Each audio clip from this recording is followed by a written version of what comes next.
comprendre et voir de ses propres yeux la pression migratoire qui s'exerce sur les 110 km de côte du Pas-de-Calais. Le drone était à combien là? Là, il est à 700 mètres, 800 mètres. Ah, 800 mètres là-bas. Attendez. Quelques minutes plus tôt, les gendarmes présentaient au ministre de l'Intérieur un semi-rigide saisi aux passeurs. L'eau est à combien? 11. Ça veut dire qu'on est en minutes de survie si vous tombez. Ça veut dire 11, ça veut dire ah oui, il y a autant de degrés que de minutes de survie. Oui, quasi. C'est avec ce type d'embarcation qu'ils franchissent la mer avec des dizaines de migrants. Pour empêcher ces traversées parfois mortelles, les forces intérieures déploient des patrouilles équestres. La hauteur de vue des cavaliers et le caractère tout-terrain des animaux facilitent le repérage des prétendantes à l'exil.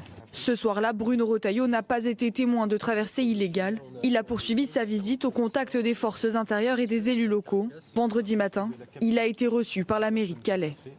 Ça a capturé, on obtient une photo. Si ça reste.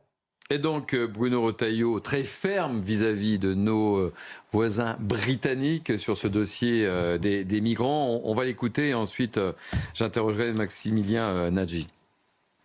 Si on ne sort pas de cette logique dans laquelle nous sommes depuis des années, on va courir après le problème en permanence et il y aura d'autres morts. Et ça, je ne le souhaite pas. Que faut-il faire donc? Je pense qu'il y a deux choses à faire. Là, pour aller directement, non plus au traitement des conséquences, mais au traitement des causes. Le premier point, c'est changer, modifier la relation avec les Anglais, avec le Royaume-Uni. Il y a un bras de fer à engager. J'espère que nous n'arriverons pas là, mais on doit changer cette relation si on veut changer de braquet et si justement on veut un cadre nouveau. Maximilien Nadji, bonjour, merci d'avoir accepté notre invitation. On est ravis de vous accueillir. Alors vous êtes journaliste franco-britannique, donc vous êtes neutre. Ah, alors, c'est un sujet qui est difficile, hein, la question migratoire. Bon, je commence peut-être sur un point à ce sujet. Je pense que Bruno Retailleau a raison de vouloir régler ce sujet parce que le nombre de morts, on le sait, est considérable et que ça nuit bien sûr aux relations diplomatiques avec le Royaume-Uni, qui sont quand même le deuxième ou le premier partenaire de la France sur l'ensemble de l'Europe, c'est-à-dire au-delà de l'Union européenne.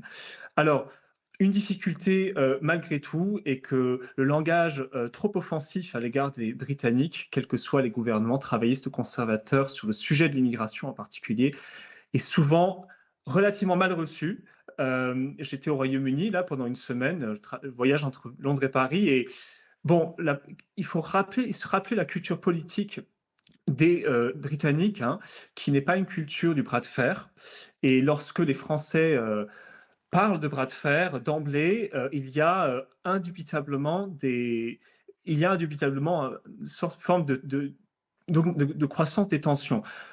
Et peut-être, pour rajouter quelque chose, il faudrait peut-être que les Français s'interrogent d'abord.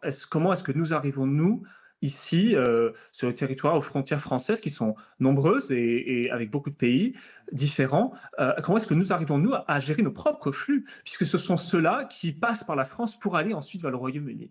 Le troisième point, et peut-être que vous avez une question ensuite. J'ai plusieurs questions à vous poser, rassurez-vous. L'actuel gouvernement britannique va gérer le sujet. Alors, le précédent a essayé de le gérer en partie avec l'accord sur le Rwanda, le Rwanda Plan, qui prévoyait qu'un certain nombre de migrants volontaires, alors il y a une part de communication, soient mis dans des vols vers le Rwanda, payés pour partir, et que le gouvernement rwandais, lui aussi payé plusieurs centaines de millions de livres, accueille ces migrants. Ça n'a pas marché, pour la simple raison que la Cour européenne des droits de l'homme a bloqué plusieurs fois le texte et qu'il y a eu des élections entre-temps. Maximilien, je vous écoutais avec une grande attention, mais lorsque je vous écoute, on a un peu le sentiment que les Britanniques pensent que si on a des problèmes avec les migrants, c'est avant tout de la faute des Français. C'est ça ou je me trompe? Ou alors j'ai mal perçu votre analyse? Alors, il y a une part de cela, et c'était certainement le cas d'une grande partie des députés conservateurs et peut-être même du gouvernement, même s'il faut se rappeler que les Britanniques ne font pas rien pour régler le sujet. Alors, Bruno Retailleau, dans sa conférence de presse d'hier, qu'on n'a pas tout diffusé, bien sûr, ici, et c'est normal, a précisé le fait qu'on ne pouvait pas se contenter que les Britanniques versent de l'argent au gouvernement français, c'est-à-dire 478 millions de livres, un peu plus de 500 millions d'euros, pour que les Français gèrent la question migratoire. Et c'est effectivement ce qui se fait, c'est ce qui a été renégocié lors du dernier sommet franco-britannique l'année dernière, en mars 2023, entre Rishi Sunak et Emmanuel Macron. Donc, il y a certainement, en tout cas, un accord à trouver, non pas pour que les Anglais gèrent mieux leur côte, puisque les migrants viennent des côtes françaises, mais pour que peut-être il y ait, je ne sais pas, de nouvelles facilités, ou en tout cas une volonté, au moins une volonté commune renouvelée de gérer le sujet. Une difficulté que j'ai constatée ces derniers mois en parlant avec des diplomates français en particulier, c'est que malgré le changement de gouvernement travailliste, et l'actuel est favorable, est plutôt favorable à des discussions avec l'Union européenne et notamment la France sur ce sujet, entre autres, c'est que les diplomates français voient d'un œil assez négatif le Royaume-Uni encore plusieurs années maintenant, donc quasiment 4 ans après l'accord sur le Brexit. Donc peut-être qu'il y a un changement d'attitude qui devra se faire un jour aussi sur ce sujet. Restez avec nous, Maximilien Nagy, on ouvre et vous réagissez quand vous voulez, hein, surtout évidemment, hein, et je note votre neutralité, hein, puisque vous êtes franco-britannique. Moi, je plaisante. Kevin Bossuet. Non, je suis assez estomaqué par rapport à ce que j'ai entendu. On a l'impression que la France... Mais c'est de la faute des Français quand on écoute Maximilien. C'est de la faute des Français. Alors tout d'abord, parler de bras de fer, moi je vois pas le problème. On défend chacun nos intérêts, la France défend ses intérêts, le Royaume-Uni défend ses intérêts, et surtout l'Union européenne défend ses intérêts, parce que j'ai cru comprendre qu'il y a eu un Brexit et que le Royaume-Uni ne fait plus partie de l'Union européenne. En outre, les accords du Touquet, qui sont ici mis en avant, datent de 2003.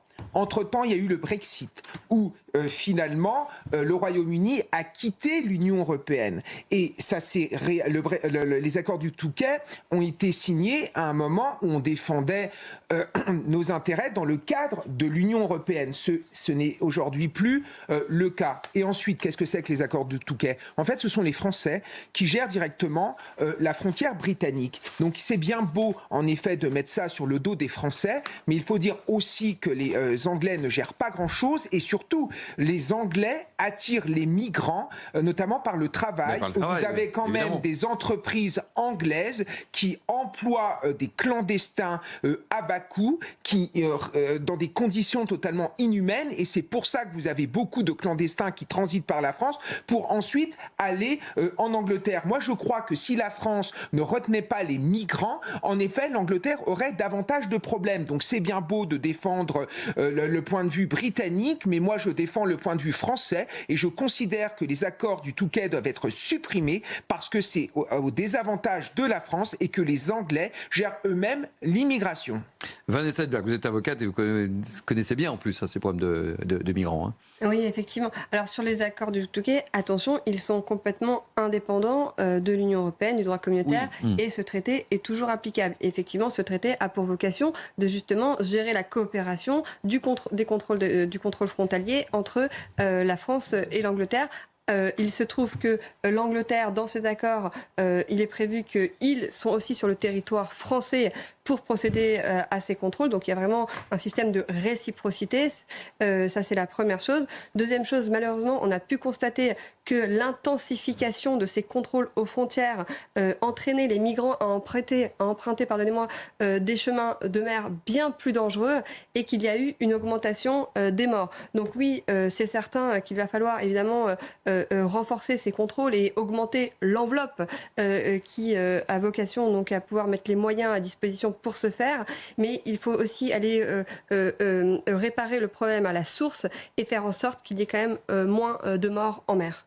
Joseph, je vous donne la parole dans quelques instants, mais Maximilien Nagy, qui nous écoute avec une grande attention, souhaite réagir. Les propos vous ont fait réagir, Maximilien Nagy, me dit-on. Non, c'est normal qu'il y ait du débat, et on mériterait sans doute en France d'avoir une culture du débat plus apaisée d'ailleurs.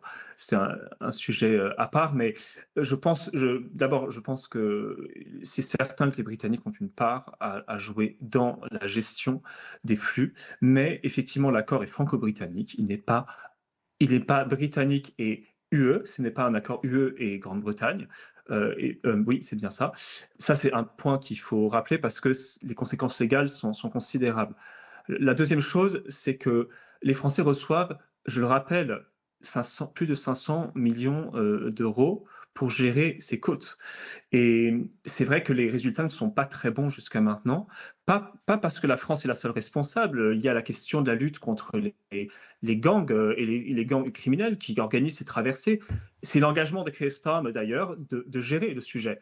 On verra comment il s'y prend. Il est très attiré notamment par les stratégies italiennes et les accords, mais qui eux aussi connaissent des difficultés.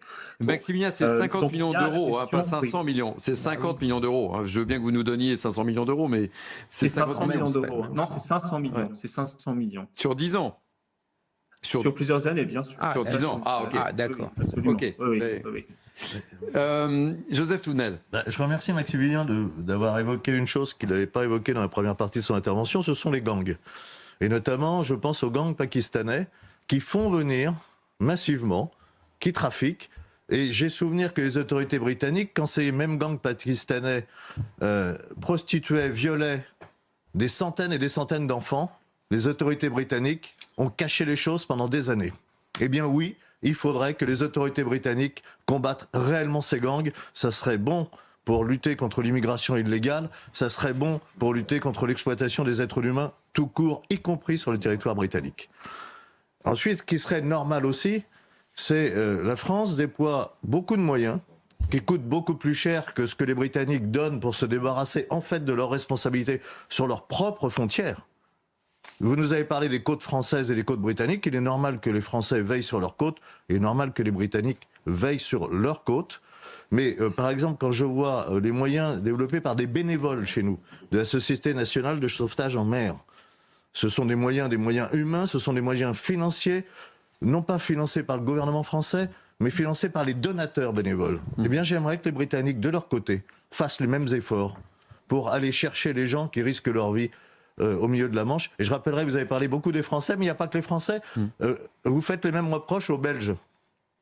C'est donc qu'il y a un problème qui est un peu plus important que juste les vilains Français font pas leur boulot. Joseph, on reprend. Maximilien, restez avec nous. On va poursuivre le débat très intéressant avec votre regard de journaliste franco-britannique. Mais là, désolé, 15h35, je suis très en retard.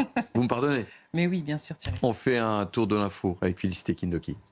Le pape François s'est exprimé au Vatican contre l'euthanasie devant des parlementaires du sud de la France où un projet de loi envisage le droit à une aide à mourir. Il s'agit d'accompagner la vie jusqu'à sa fin naturelle par un développement plus ample des soins palliatifs. C'est ce qu'a déclaré le souverain pontife à son auditoire.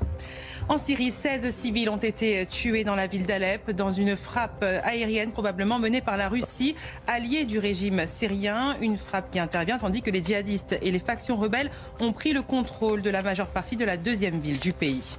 Et puis Vanessa Henberg, Joseph Touvenel, Kevin Bossuet et Maximilien Nadji, journaliste franco-britannique.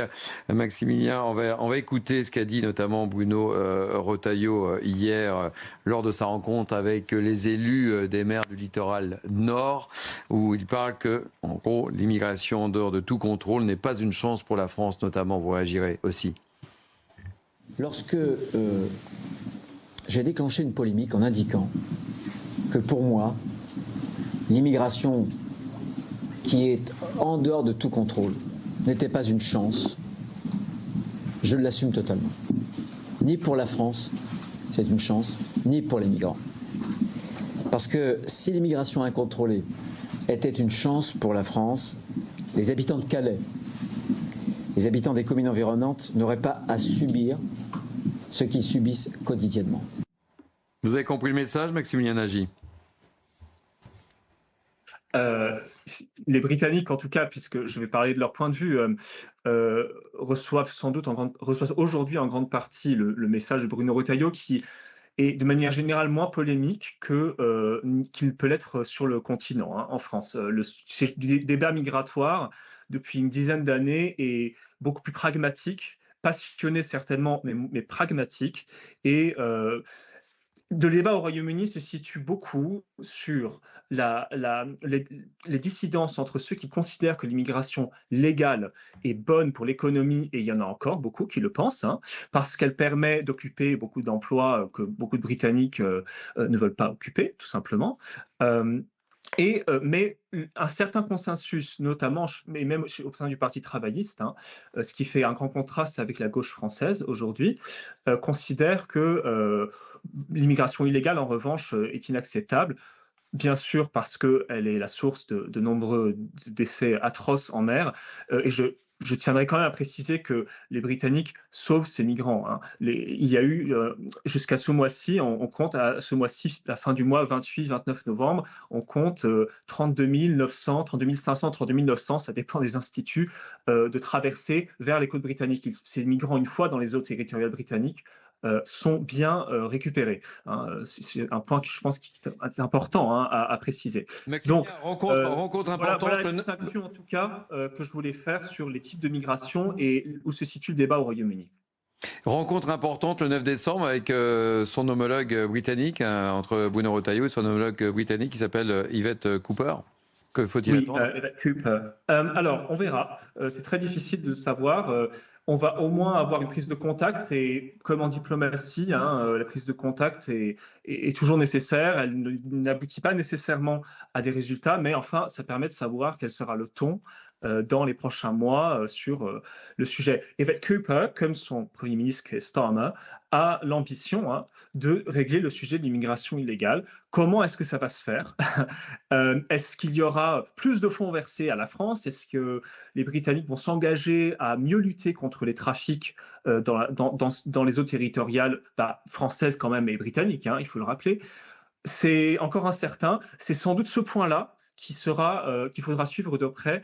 Quels engagements le Royaume-Uni va-t-il prendre pour démanteler autant que possible les gangs, sachant qu'ils sont présents, et il faut le dire, sur les deux côtés de la Manche, sur les côtes de la France, sur les côtes donc françaises et les côtes britanniques. Merci Maximilien Nadji, journaliste franco-britannique, pour ce regard très, très intéressant. Joseph? Non, mais je suis d'accord qu'il faut combattre, une des priorités, c'est combattre le trafic des êtres humains, les gangs, sur notre territoire, en Grande-Bretagne, mais dans le reste du monde. Et ça c'est vraiment... quand on parle de l'universalité des choses, eh bien on devrait avoir une universalité pour combattre le trafic des êtres humains, et c'est très, très, très insuffisamment fait. Vanessa? Oui, Edberg. Pour répondre à notre ministre Retailleau qui dit que ce n'est pas une chance pour la France, 2 points. La première chose, c'est que quand bien même on est éligible à l'obtention d'un visa pour venir travailler, la réalité sur le terrain, c'est que les consulats ne répondent même pas, ne délivrent pas ces visas. Donc évidemment, ces migrants n'ont d'autre choix que de venir de façon illégale. Ensuite, hier, je voyais encore, on inaugurait la rénovation de Notre-Dame. Qui est à l'origine de cette rénovation? C'est évidemment des entreprises qui embauchent de fait des travailleurs illégaux. Donc je trouve qu'il y a une certaine hypocrisie. Non, ça on peut pas dire ça. Je vous assure que j'ai moi-même. Je suis désolé, Vanessa. Il y avait quand même. On peut pas systématiser comme ça sur ces chantiers. Donc juste pour finir mon propos, la réalité c'est que ces migrants qui souvent travaillent, qui cotisent, qui ne perçoivent pas l'aide médicale d'État parce qu'ils ils perçoivent en général plus que 10 000 euros, mais ils ne sont pas non plus éligibles à la sécurité sociale. Effectivement, et donc ils contribuent fortement à notre économie, et je trouve que ces propos sont un petit peu déplacés de la part de notre ministre. Mais qu'est-ce qui vous permet, Vanessa, de dire que les entreprises qui ont participé à l'éclat nouveau de la cathédrale Notre-Dame... Parce qu'il y a de fait, il y a eu des appels d'offres, et j'ai effectivement, dans ma clientèle, beaucoup de clients qui m'expliquaient qu'ils travaillaient sur ce chantier. Donc c'est juste la réalité du terrain. Ok. Bon, écoutez, je connais une autre réalité du terrain.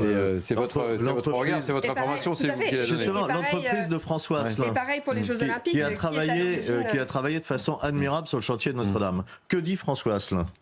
Il dit que le fait d'accepter l'immigration illégale, lui qui emploie que des gens dans le cadre de la légalité, subit une concurrence déloyale. Et donc, il faudrait déjà punir ceux qui existent. Il y a beaucoup de choses. Non, mais il ne faut pas dire que toutes les entreprises. Parce que et quand il ne faut pas généraliser non plus. Et quand vous avez dit les visas, il n'y a pas de réponse, mais le visa, c'est pas un dû. Non, Si la- j'ai dit que quand bien même si ils la- sont si la- éligibles à un si- visa mais c'est pas D parce pour que- venir travailler, Oui, mais c'est on ne leur répond pas. C'est à Il y a- la France il y a- de décider. Il y a nécessairement une audience en commission pour obtenir ces visas. Mais C'est la réalité du terrain. Oui, mais c'est à la France de décider. Et si la personne n'a pas son visa, on peut pas dire. Le droit doit se respecter, la loi doit être respectée. Un étranger qui arrive dans mon Mais quand pays bien même il obtient et qui son dit autorisation de travail, il je n'obtient commence pas de par visa. ne pas respecter la loi, je trouve que c'est anormal. Allez, on enchaîne. Il nous reste 4 minutes avant de marquer une nouvelle pause. Harold Iman nous a rejoint. On l'a évoqué un peu rapidement tout à l'heure. On va parler de la Syrie. Et c'est important ce qui se passe en Syrie. Les djihadistes et leurs alliés ont pris le contrôle de la moitié d'Alep. C'est cela. Racontez-nous. Peut-être même plus. Il y a beaucoup de vagues dans cette affaire. Le 27 novembre, sortant de la zone du nord de la Syrie qui est contrôlée par la Turquie, des rebelles anti-régime de Bachar al-Assad, qui sont un mélange de plusieurs sortes de djihadistes et d'un groupe pas trop djihadiste, ont déferlé sur Alep. Et ils n'ont rencontré presque aucune opposition. Et sont rentrés jusqu'au pied de la citadelle. Et à partir de ce moment-là, l'aviation russe, elle, est venue les bombarder. Un bombardement sur une place centrale, il y a eu des douzaines et des douzaines de morts. Bon, c'est la première fois depuis 8 ans qu'il se manifeste dans cette zone d'Alep qui avait été reprise par le gouvernement de Bachar al-Assad. Pourquoi cela arrive? Eh bien, c'est assez simple. Le Hezbollah a quitté le territoire pour aller au Liban. Le Hezbollah qui est venu aider Bachar al-Assad. Les Russes sont moins nombreux puisqu'ils sont sur le front russo-ukrainien. Et l'armée syrienne a été fortement décimée par 10 ans de guerre. Donc il n'y avait plus tellement de monde pour protéger Alep. Maintenant, le régime fait tout ce qu'il peut pour mener une contre-offensive contre ces groupes qui pourraient, dans l'idéal pour le régime, retourner dans la zone contrôlée par la Turquie où ils seront à l'abri. Merci pour cet éclairage, Harold Iman. Réaction, Joseph Touvenel. Les derniers chiffres qu'on a sur les habitants d'Alep, c'est évidemment une très grande majorité de musulmans. 27% de chrétiens et un peu plus de 7% de juifs. Si les djihadistes prennent Alep, que vont devenir ces chrétiens? Que vont devenir ces juifs? J'ose même pas évoquer le sort des juifs, parce que ce serait encore pire. Ils sont déjà partis. Ils sont déjà partis. Et il y a des Arméniens aussi, il ne faut pas oublier. On avait des chiffres de 2000 qui restaient encore dans Alep. Oui, dans 2000. Mais c'est ça. Ça a complètement... Ces 2000 personnes, que vont-ils devenir? Voilà, c'est ça le drame. Et on devrait agir. On ne devrait même pas se poser la question au niveau international. La lutte contre le terrorisme, c'est la lutte de la liberté de tout le monde. C'est la survie de peuple. C'est la survie là, des 2000 juifs ou à Alep, des 25 000 chrétiens et des musulmans qui ne sont pas les musulmans intégristes et islamistes. Vanessa.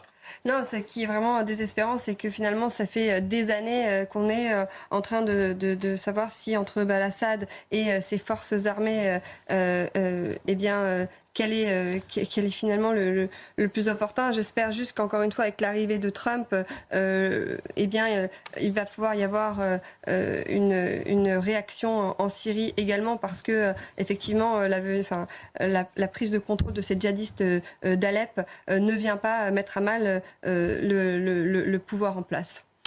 Ainsi se termine cette deuxième heure de notre 180 minutes info week-end. Vous nous quittez, je crois, Vanessa Hedberg. Oui, tout à fait. Vous nous quittez. Merci, vous reviendrez? Oui, je reviendrai. On se retrouve dans quelques instants. On aura le plaisir d'accueillir Hanan Bakioui, qui est secrétaire national du syndicat des commissaires de la police nationale. Ça tombe bien, on a beaucoup de sujets évoqués avec elle et avec Joseph Touvenel. Vous restez, Joseph, évidemment. Et avec grand plaisir. Bossuet, vous restez, évidemment. Harold, merci pour cet éclairage. Et on prendra la direction de Marseille, où des commerçants sont littéralement plongés dans la terreur. Et il sera très intéressant d'avoir l'avis de Hanan Bakioui. Restez avec nous pour la dernière heure de notre grande tranche d'information sur CNews. À tout de suite. Mais est-ce que les deux roues motorisées ont un impact sur l'environnement? Eh bien, on en parle avec un constructeur de scooters et de motos, Yamaha. Merci d'être avec nous, le directeur général pour la France, Vincent Thomeray, et sur CNews. Vous êtes également président de la Chambre syndicale des importateurs. Vous dites on décarbone l'atmosphère grâce aux deux roues motorisées. C'est possible? Oui, c'est possible. Aujourd'hui, en effet, l'espace dédié au déplacement se réduit. Et donc, la surface au sol prise par chaque personne doit être le plus faible possible. Donc, le deux roues, et ça a été démontré dans cette étude, par exemple en Belgique, l'étude Louvens, qui était que s'il y avait un report, les calculs étaient de l'ordre de si 10% des automobilistes, puisque je vous rappelle, dans la congestion de nos bouchons du matin, il y a à peu près une personne à 1,1 personne. Ça n'a pas changé. Ça n'a pas changé. Et donc, ça nous crée des centaines de kilomètres dans des villes comme Paris, mais aussi Marseille, Bordeaux, etc. Eh bien, si 10% de ces voitures étaient transformées en deux roues motorisées, eh bien, nous aurions une réduction de 40% des bouchons. Mais là, vous passez à l'électrique, vraiment? C'est l'avenir, le deux roues électriques? On y travaille, et on pense que c'est l'avenir, justement, dans un rayon vraiment urbain, périurbain, ce qu'on appelle la catégorie des 11 kW. Vous savez, ces véhicules qui sont conduisibles avec l'équivalence permis de voiture, puisqu'on veut aider les personnes qui font aujourd'hui donc cette fameuse autosolisme pour se transférer. Donc, il leur faut des véhicules 11 kW. Le bonheur sera le même ou pas? Parce que les vrais motards, ils aiment bien avoir le bruit de la cylindrée quand même. Écoutez, je crois que les choses changent. Je crois qu'on va être capable petit à petit de faire des véhicules qui sont tout à fait agréables à circuler. C'est automatique, bien évidemment, il n'y a pas de vitesse à passer. Donc, il faut s'y faire, ça viendra, c'est ce que vous dites. Oui. Alors, je vois qu'Yamaha développe l'électrique énormément, pas seulement pour ces motos, mais aussi pour les voitures de golf, les vélos, les VTT. C'est vraiment un tournant. Oui, le tournant, on l'a pris il y a quelques années quand même, puisque la première voiture de golf, si mes souvenirs sont bons, ça remonte à 1975. Comme je vous disais tout à l'heure, premier vélo à assistance électrique, 1993 en production. VTT en ce moment, nous sommes en train de lancer une voiture de golf maintenant homologuée route pour faire la livraison du dernier kilomètre dans les centres-villes. Donc clairement, on sait très bien qu'on part dans cette direction-là. Yamaha est réputé pour les T-Max, qui sont dans l'œil du cyclone des pouvoirs publics. Qu'est-ce que vous en pensez? Je ne pense pas que le T-Max soit particulièrement dans l'œil du cyclone on les voit souvent avec le pot d'échappement transformé, on voit qui est dessus. Alors ça, par contre, c'est un vrai problème. Et ça mérite d'ailleurs qu'on s'y attarde un petit peu parce que, en effet, nous luttons, que ça soit l'ensemble des constructeurs qui, d'abord, ont fait des efforts et respectent une réglementation qui est stricte. Il y a d'ailleurs une nouvelle règle qui est en place depuis le 1er janvier. Nous déplorons et nous luttons contre les modifications. Ce qui fait du bruit, ce ne sont pas les deux roues. Ce qui fait du bruit, ce sont les deux roues trafiquées, modifiées. Et les trafiquants quand même parfois. Par des gens. Il y a même des gens, j'ai presque envie de vous dire quelquefois des gens bien, qui pensent même qu'en faisant du bruit, ils sont plus en sécurité. Tout ça, ça a été complètement démontré. La loi n'a rien donné, il devait y avoir une loi anti-bruit.